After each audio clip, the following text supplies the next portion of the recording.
నమస్కారం. ఉగాది శుభాకాంక్షలతో సుప్రభాత ఘంటారావానికి స్వాగతం. ముందుగా ప్రధాన అంశాలు. స్థిరాస్తి వ్యాపారులతో కార్పొరేటర్ల బేరసారాలు.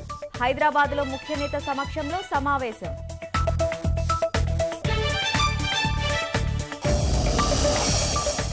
అమరావతి ప్రాంతానికి సప్త రహదారుల హర్విల్లు. నేడు ఎర్రబాలెం వద్ద చంద్రబాబు శంకుస్థాపన.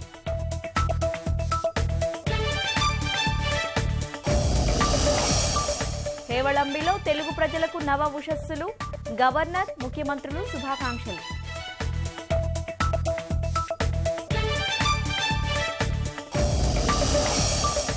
మాజీ సీఎస్ ఇంటర్వ్యూ వెనుక దురుద్దేశం.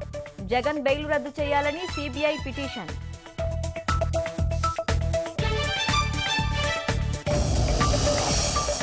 మోదీని అమెరికా పర్యటనకు ఆహ్వానించిన ట్రంప్. ఈ ఏడాదిలోనే ప్రధాని పర్యటించే అవకాశం.